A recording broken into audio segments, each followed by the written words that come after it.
Most D&D campaigns have the same quiet problem. Incredible things happen, and then they vanish. Dungeons are cleared, villains fall, kingdoms are saved, but by the next session, the world has already reset. The NPCs don't really remember. Factions don't really change. Yesterday's history doesn't actually exist. And that's not a rules problem, that's a missing role problem. Tonight I want to talk about a way of playing bards that doesn't add damage, doesn't optimize spells, but fundamentally changes how a campaign feels. The Reporter Bard. A character built not to perform stories, but to witness them, verify them, preserve them, and release them back into the world. We're going to look at where the idea already lives inside the Forgotten Realms, how it's echoed across older editions and modern systems, and why the 2024 Bard is uniquely suited to finally make this role explicit at the table. Settle back, grab yourself a tasty beverage. It's time to get deeply nerdy. In the Forgotten Realms, bardic magic does not begin in taverns. It begins in cosmology. Long before anyone was paid to sing for their supper, the faithful of Deneir were teaching that music underlies all creation. Lanternese alchemists spoke of planar harmonics. Elven high traditions framed song not as decoration, but as structure. Bardic spellcraft predates Netherild's fall, and it never fit neatly into the later wizardly schools. The original Bard, the Moonshae half-elf Falataer's system of inventive magic, mentalism, and variation, was not about showmanship. It was about creation, influence, perception, memory, and transformation. Song magic, instrument artifice, and wild magic manipulation place bards squarely in the realm of thaumaturgy rather than performance. From its origin, bardic training was a synthesis of lore, magic, social engineering, and survivability. Bards were being trained deliberately to go where things were happening, because that was the role Falataer himself embodied. Falataer did not simply found a college, he created a distributed system. 7 instruments, 7 tiers of mastery, 7 specialized schools seeded across politically significant cities. Moonshaes, Burdusk, Zazespur, Baldur's Gate, Sundabar, Waterdeep. Trade nexuses, military centers, cultural crossroads. Each college trained bards not only in music and magic, but in heraldry, history, etiquette, regional politics, mercantile practice, and cultural survival. A traditionally trained bard could move between pirate fleets, noble courts, mercenary companies, elven enclaves, dwarven strongholds, arcane institutions, merchant coasters, and religious orders. Bardic culture was built to be mobile, socially adaptive, and information-dense. There has been a fair bit of history since then, and bardic colleges are a shadow of what they once were. By the time the classic college structures fragmented and spread out, bardic tradition had already escaped the classroom. Heralds of Faerûn, Harper affiliates, travelling skalds, court poets, whisper agents, lore masters, fabulists, blades, glamour performers, and spirit workers all represented applied bardic roles, and many of these roles are already journalistic. The heralds catalogue names, titles, genealogies, histories, and symbols. They investigate false claims. They arbitrate disputes of legitimacy. They travel to gather testimony. They serve as neutral brokers of verified information between competing powers. That is not adjacent to reporting, that is reporting. Skalds embed with heroes and warbands to record deeds and preserve memory. Lore bards build archives and circulate knowledge. Whispers bards infiltrate, gather secrets, and traffic in buried truths.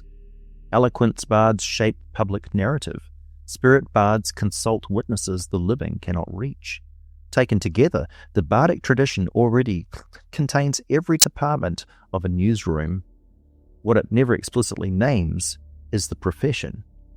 The reporter bard is what happens when that tradition professionalizes into public information work. A reporter bard is not a bard who decides to write articles. They are a bard trained, formally or informally, to witness events, interrogate meaning, and distribute narrative. They arise naturally in the modern era of Faerûn, when bardic colleges no longer control training, when printing presses exist, when broadsheets circulate, when factions, churches, merchant houses, and noble families all understand the value of perception. A reporter bard might come out of the Heralds, a law college, archive house, a whisper cell turned outward, a temple of Deneir or Ogma, a bardic college press office, a city gazette, or an underground scandal sheet. They are still thaumaturges. They still wield song magic. They still practice mentalism, variation, and inventive arts, but their performance is no longer the product. Information is. Traditional bards cultivate audiences. Reporter bards cultivate sources. They are licensed, tolerated, protected, or hunted, depending on who currently fears the truth. They have editors, patrons, archives, rivals, and distribution channels. They are expected to appear at wars, trials, cult exposures, political crises, monster outbreaks, court scandals, and planet disasters. They don't simply tell stories, they authenticate them. A reporter bard is trained to recognize propaganda, cross-check testimony, decode symbols, trace patronage, reconstruct events, preserve evidence, and weaponize publication. Their instruments become tools of thaumaturgical documentation, enchanted quills, mnemonic codices, harmonic lenses, whispering shells, living archives, spirit-calling rigs, illusion matrices used to reconstruct scenes. Their spellcraft leans towards perception, communication, concealment, revelation, and influence. Not because that is a build, but because that is what bardic mentalism was always for. And when one enters a campaign, the campaign changes with them. Most characters exist inside stories. Reporter bards make stories exist inside the world. They justify why events echo, why yesterday's dungeon matters today, why NPCs react, why reputations form, why factions move.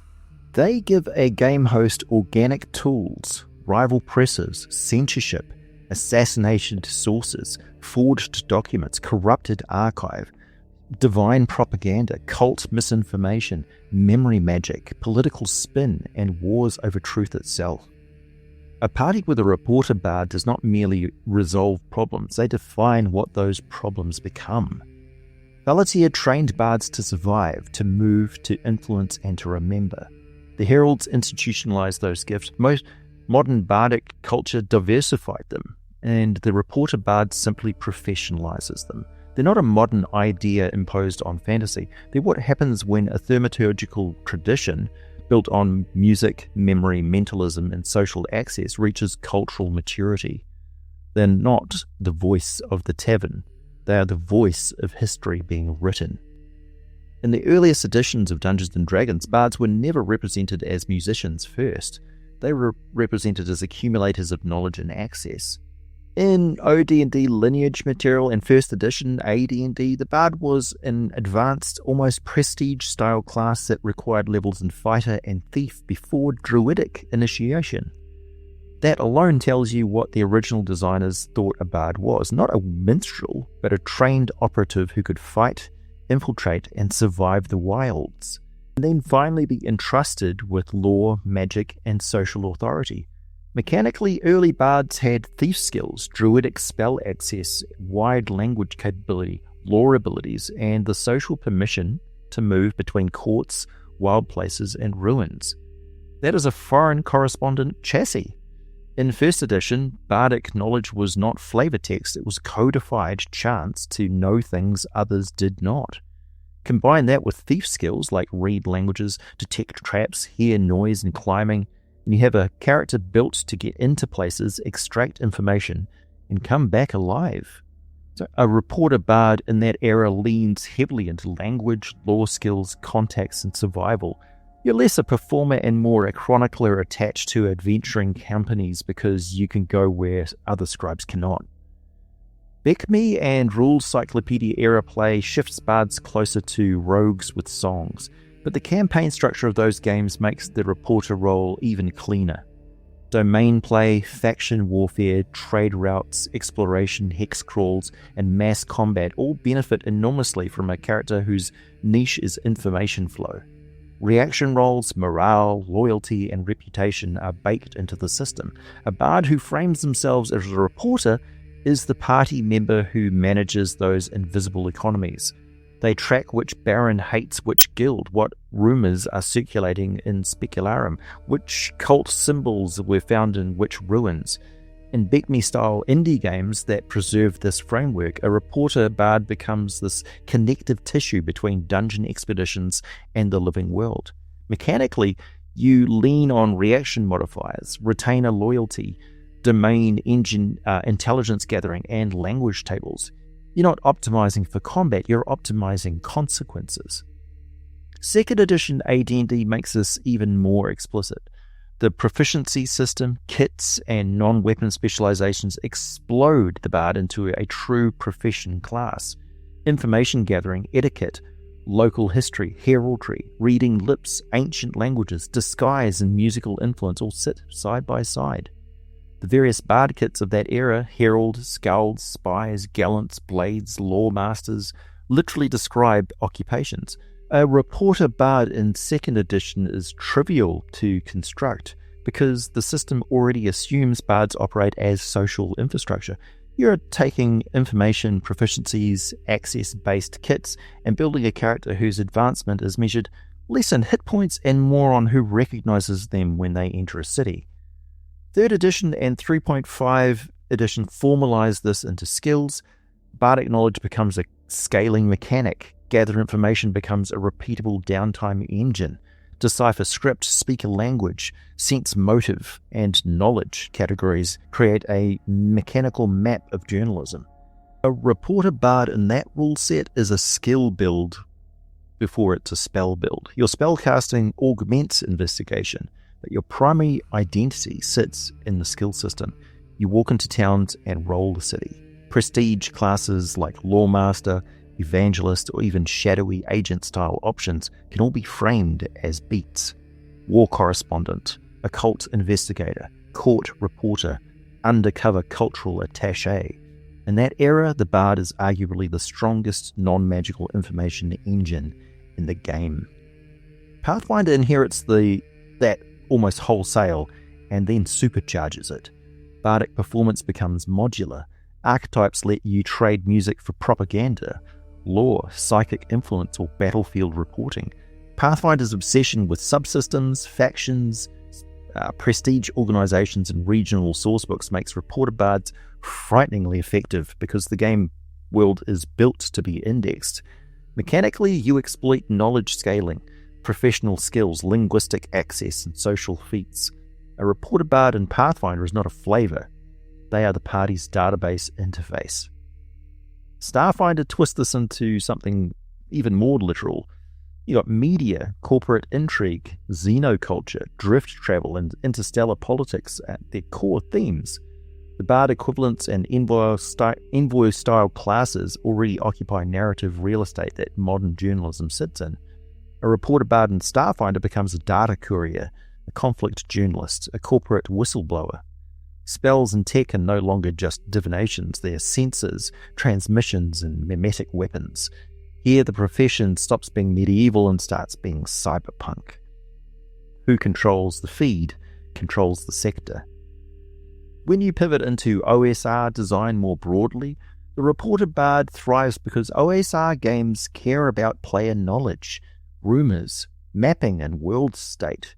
In most OSR tables, rumors are mechanics. Reaction is a mechanic. Time pressure is a mechanic. Factions move when players are not looking. A reporter bard is the character who systemizes all of that. They talk to hirelings, they cultivate tavern keepers, they trade stories for maps. They keep expedition logs that actually matter because the referee is running an active world. In these games, Being able to speak, listen, and survive is often more powerful than being able to fight. The reporter bard feels less like a subclass and more like a campaign role. Shadowdark doesn't have any official bard class yet, but I'm sure there will be something like that eventually, and since the game tends to merge old and new playstyles and mechanics, there's no telling where indie publishers will take the system. Dolmen Wood is practically a love letter to folkloric reportage. The setting runs on gossip, fairy politics, and rural superstition, and hidden power structures. A reporter bard there is not chasing headlines, they're untangling story ecosystems. Who offends which fairy lord, which village is lying about its harvests, why the woods remember a crime no human recorded. Mechanically, this leans heavily into reaction tables, charm effects, rumours, and exploration procedures. A Dolmen Wood reporter bard becomes the party's interpreter of the uncanny. They translate the forest. Dragonbane, with its skill-driven structure and the emphasis on grounded adventuring, produces an extremely clean reporter bard. Advancement through skill use, not class scaffolding, means the profession literally shapes the character sheet. Investigation, awareness, persuasion, languages, stealth, performance. You grow into the role by doing it. Magic exists, but it's a dangerous and rare thing. That makes social and information power comparatively more valuable. A reporter bard in Dragonbane feels like a medieval investigative journalist embedded in a lethal world. Daggerheart reframes the entire idea around narrative positioning. In a system where relationships, drives, and story authority are core resources, a reported bard becomes something who mechanically exists to shape what scenes are about. Influence, bonds, secrets, and revelations are currency. The bard here is less about skills and more about who knows what and who feels what about it. The reporter bard in Daggerheart is not filing reports, they're creating narrative pressure. They turn discoveries into emotional and political events. Across BECMI-inspired indie games, CAN-adjacent systems designs, light OSR frameworks, the pattern repeats. The fewer buttons a system has, the more powerful the reporter concept becomes, because the table itself becomes the engine. The bard who documents, questions, and remembers ends up driving play. They decide where the party goes next because they decide what matters. What all of these systems reveal when viewed side by side is that Reporter Bard is not a reskin. It's an archetype that predates the pop star interpretation of the class and survives it. In some editions, it expresses through bardic knowledge tables, in others through skill pyramids, in others through narrative authority, in others through survival procedures. But the core loop is the same. Go where history is being made, extract meaning, survive, bring it back, let it change the world. And once you start playing bards this way, regardless of system, something interesting happens at the table. Dungeons stop being isolated episodes. Towns stop resetting. NPCs start remembering. Factions start responding. Campaigns stop feeling like strings of adventure and start feeling like timelines, because somebody is finally there to record them. When you shift lore into mechanics and start looking at the 2024 era of Dungeons & Dragons, what becomes immediately clear is that the Bard is already the most information-oriented full caster in the game. Even before subclasses enter the picture, the base Bard chassis is built around perception, interpretation, memory, communication, and influence. Bardic inspiration is not damage, it's not force, it is narrative leverage. It alters outcomes by changing how people act, react, and succeed. That alone places the Bard closer to the function of a reporter than any other core class, because reporters in a living world do not throw fire, they alter events by what they reveal, who they speak to, and how information spreads. At character creation, a reporter Bard begins not with a college, but with attention. The Bard's skill list is where the profession truly starts. Investigation, insight, perception, history, persuasion, deception, and performance are not just social tools, they are investigative disciplines. Investigation is evidence handling and scene reconstruction. Insight is interview technique. Perception is environmental reporting. History is archival literacy. Persuasion to deception are source management. Performance is publication.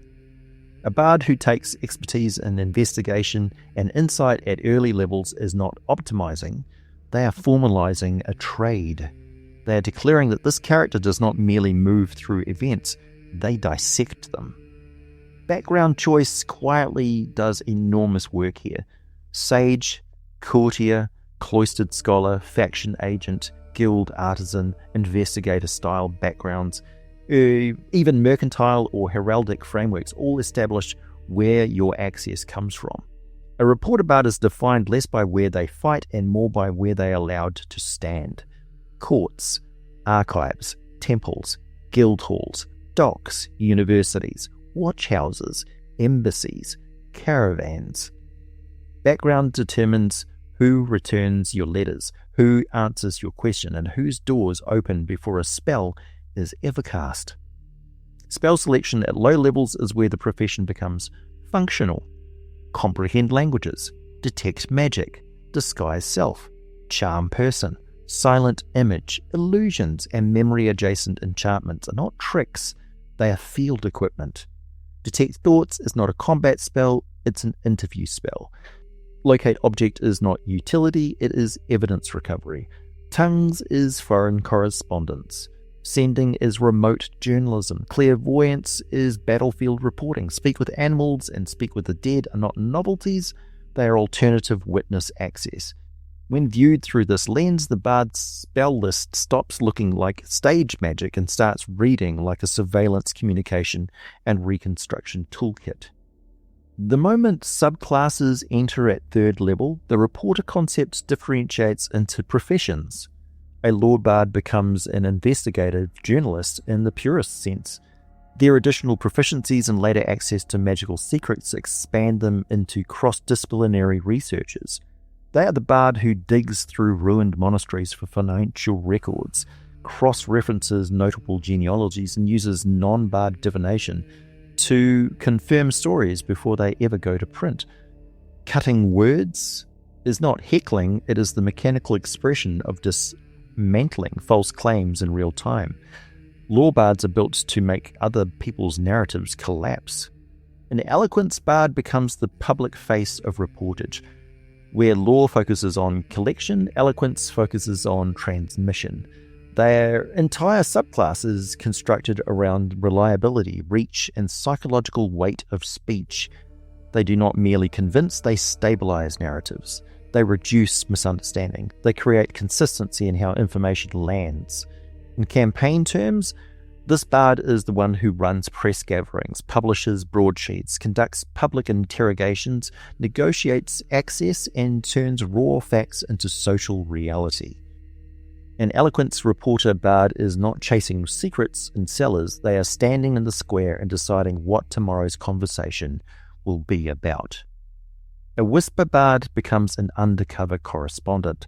Their subclass features are already espionage tools, but reframed as journalism, they become infiltration methodology, false identities, psychological pressure, stolen secrets, reconstructed personal histories. This bard is the one who embeds in cult cells, criminal syndicates, mercenary companies, and corrupt courts. They don't report the visible war, they report the machinery behind it. In play, this type of reporter bard thrives in political campaigns, conspiracy arcs, and moral grey zones where publication is as dangerous as any battlefield. A spirits bard shifts the profession into mythic chronicling. They become reporters of what history refuses to keep. Their power set supports contacting residual memory, channeling lost voices, reconstructing forgotten events, and pulling testimony from places the living cannot safely interrogate. This is the bard who investigates mass graves, ancient disasters, haunted ruins, and divine crimes. Their reporting does not simply inform the present, it destabilizes the past. Even colleges, not obviously journalistic, adapt cleanly when framed as modes of information practice. A valor bard becomes a war correspondent because survivability and battlefield presence makes them a living dispatch. A creation bard becomes an evidence animator and scene reporter. rebuilding environments to demonstrate what happened. A glamour bard becomes a culture correspondent and propagandist, exposing or reshaping public mythologies. The class is flexible enough that once the narrative function is understood, the mechanics fall into place naturally. As the bard advances in level, the profession evolves. Each play is footwork, access, note-taking, survival, and local credibility. Mid-levels are when the bard becomes institutionally relevant. Magical Secrets allows the acquisition of tools that fundamentally alter how investigation functions. Zone of Truth formalizes interviews. Commune and contact out-of-plane open cosmic sources. Scrying introduced long-range journalism. Legend lore turns the bard into a walking archive terminal. Teleportation changes what being there first means. By this stage, the bard is no longer reacting to stories, they are uncovering structures. At higher levels, the reported bard becomes a narrative power. The true seeing dissolves illusions of state and cult. Foresight reshapes how events are anticipated. Mass communication magic allows ideas to move faster than armies. At this tier, the bard does not merely document history, they pressure it. They expose gods, destabilize empires, collapse secret orders, and rehabilitate erased truths. The difference between a 20th level reporter bard and a conventional hero is not raw power, it is reach. Their victories echoes because professionalism is dissemination.